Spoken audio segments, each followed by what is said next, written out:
اپنے حق اور باطل کو پہچان لو، باطل کی مخالفت اور حق کی موافقت سے رہو، حق پرست بنو اور اپنے باطل پر تیز گم نہ ہونا۔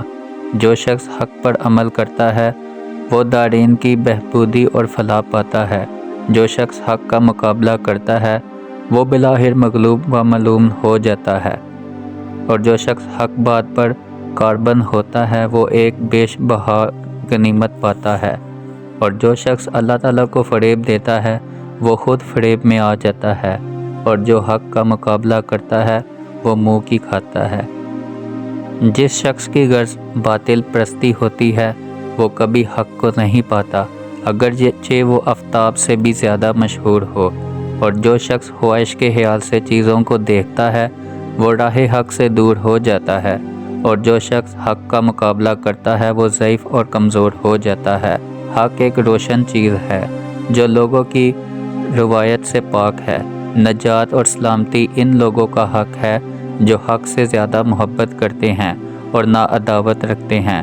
حق کہہ گو تیری خواہش اور مرضی کے خلاف ہو، مگر اس کو ہاتھ سے نہ چھوڑا، اور اپنی آخرت کو دنیا کے عوض فروخت نہ کرو۔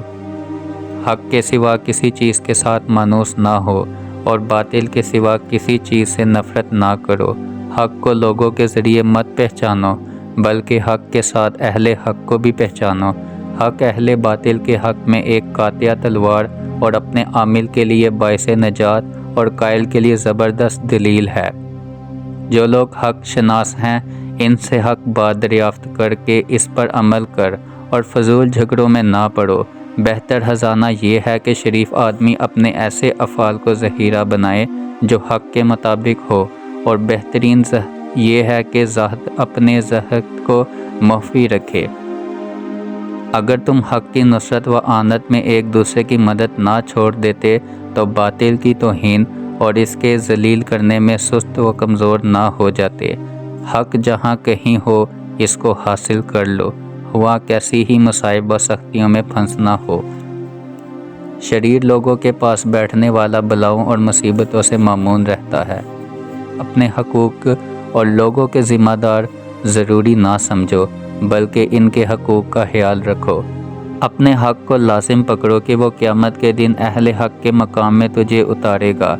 اے لوگو، حق کی باتیں سنو اور ان کو محفوظ رکھو، اور ان کی طرف اپنے دلوں کے کان متوجہ کرو تاکہ انہیں تم سمجھ سکو۔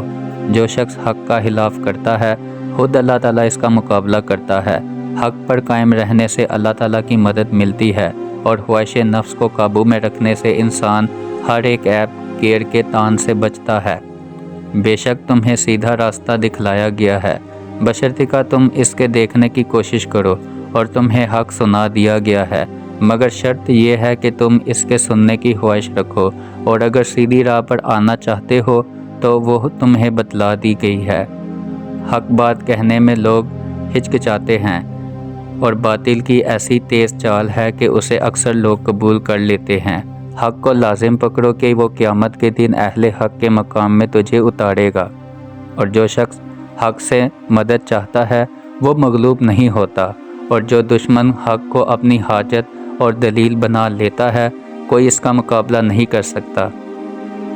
جو شخص حق پرستی اپنا نااشار ٹھہراتا ہے تو سخت سے سخت آدمی اس کے سامنے نرم، اور جتنے بھی دور کے لوگ ہیں سب لوگ اس کے نزدیک ہو جاتے ہیں۔ جو شخص حق کو نقصان پہنچاتا ہے اس کی مدد نہیں کرتا تو اسے باطل ہلاک و قتل کر دیتا ہے۔ جب حسن پرست لوگ مل جائیں تو اظہار حق میں توقف نہ کرو، ہر حال میں حق کی طرف رجوع کرنا چاہیے، کیونکہ جو شخص حق سے جدا ہوتا ہے وہ ہلاک ہو جاتا ہے، اور ہمیشہ انصاف اور عدل کو اپنی سواری بنانا چاہیے، کیونکہ جو شخص ان میں پڑتا ہے وہ ان میں پورا مصروف ہو جاتا ہے۔ اے مومن، تیرا حق کی طرف لوٹ آنا باطل میں ترقی کرنے سے اچھا ہے۔ جو شخص ایسے شخص کے حق کو ادا کرتا ہے جو اس کا حق ادا نہیں کرتا وہ اس کو اپنا غلام بنا لیتا ہے۔ عقل حق کو پیغام رساں ہے، اور زمانے کے پل پل کے اندر آفات چھپی ہیں۔ جو شخص حق کا مخالف ہو اس کے خلاف رہ، اور اس کو اس کے خیال میں چھوڑ دے، اور اپنا رشتہ تعلق کسی دوسرے سے پیدا کر۔ حق سے گو نقصان اور ضرور ہو، اور باطل سے اگرچہ خوشی ہو مگر وہ ہر حال میں باطل سے ہی اچھا ہو۔ جو شخص حق سے آگے بڑھتا ہے اس پر سب راہیں تنگ ہو جاتی ہیں۔ حق نہایت زبردست مددگار اور معاون ہے اور توفیق الہی کا نہ ہونا جہالت ہے۔ حق نہایت روشن راستہ اور سچائی بہت اچھا رہنما ہے۔ سجدہ نفسانی یہ ہے کہ تمام فانی چیزوں سے دل اٹھا کر اپنی ہمت باقی رہنے والی چیزوں کی طرف لگائیں، غرور و تکبر و حمیت کو بلائیں، طاق رکھیں اور دنیا کے تمام علاقے چھوڑ کر اخلاق نبوی صلی اللہ علیہ وآلہ وسلم سے آراستہ ہوں۔ بے شک میں حق کے راستے پر ہوں اور ہمارے مخالف باطل کے گڑھے گمراہی میں ہیں۔ سیدھے راستہ پر چلنے میں راستہ بھولنے کا ڈر نہیں ہے۔ حق اور باطل دونوں اکٹھے نہیں ہوتے اور سختی و نرمی دونوں یکجا نہیں ہوتے۔ حق اچھی راہ اور رفق نرمی اچھا رفیق ہے۔ تجھے صرف حق کے ساتھ مانوس اور باطل سے مدہوش ہونا چاہیے۔ اگر تو ان کی دنیا سے اعراض کرے گا تو وہ تجھے دوست رکھیں گے اور اگر تو ان سے قطع تعلق کرے گا تو وہ تجھ سے خوف نہ کھائیں گے۔ غصے اور غلبے کے وقت بردباروں کے حلم کا امتحان کیا جاتا ہے اور اپنے نفس پر اثار کرنے کے وقت شریفوں کا جوہر کھلتا اور ظہور پاتا ہے۔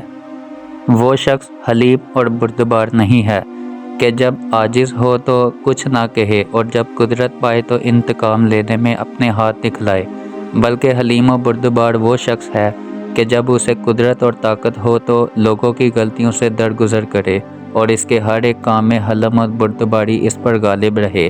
اچھی ہنسی مسکرانا اور اچھی بردباری تکلف سے حلم اختیار کرنا ہے۔